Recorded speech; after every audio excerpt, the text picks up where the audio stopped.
My name is Jim Jarosz. I'm at Cedar Rapids, Nebraska, which again is in northeast Nebraska.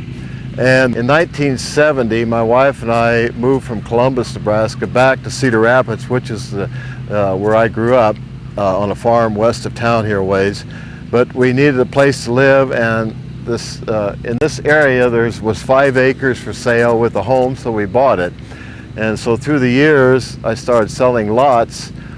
Also through the years we still own 1 acre right in this area, and so you got to pay tax, so I've tried to keep it productive in alfalfa through the years.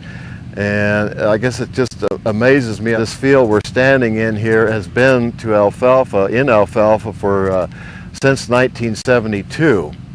In 1989 the stand was getting pretty thin, so I went in with an airway aerator, which is basically has spiked teeth on it, and it aerates the soil if you're using it for aerating soil.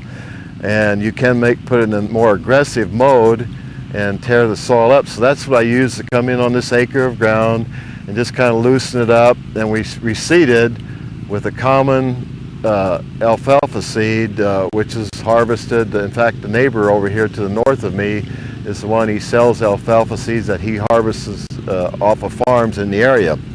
So we seeded it, and what we seeded took hold.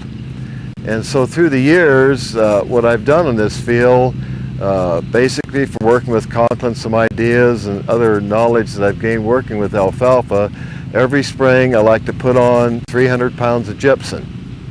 And then the other thing we do, and I really started this about 6 years ago, is after every cutting, spray 2 to 3 gallon of 9-18-9.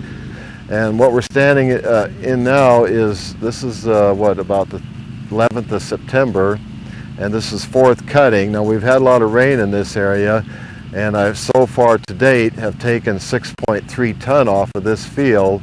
The elevator with the scale is nearby, and so I just like to see what it's doing, and that's what we've taken to date, is 6.3 ton.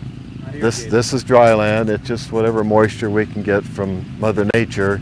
Now last year I would say, and I can't remember for sure the tonnage, I think we were down, and I did take 5 cuttings last year, but we were down somewhere like 6.5 ton total for the season. But the fact is, I fertilized after that 5th cutting just to kind of help the crop because it was late.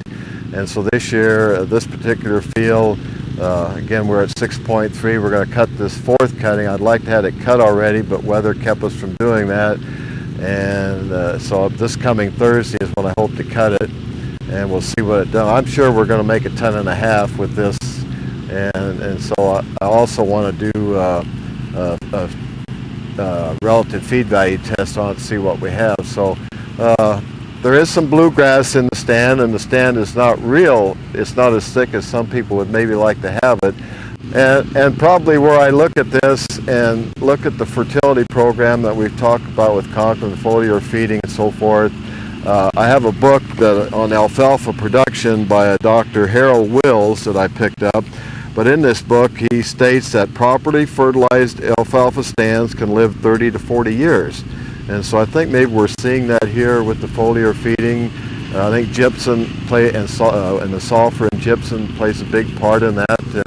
And so we'll see how we yield here when we cut this cutting and see what the total for the year is in 2007.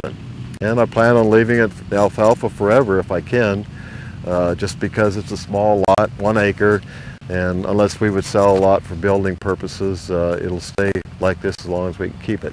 As you see, there is a couple weeds out here. For a field that as old as this one is, this summer we virtually had no weeds. Now I do a lot of custom cutting, so I get in other people's alfalfa fields, and in this area, 3rd cutting was terrible with pigweed, foxtail, and whatever. 2nd cutting wasn't too much better. I think with all the moisture we've had, that also encouraged weed growth in a lot of fields in our area.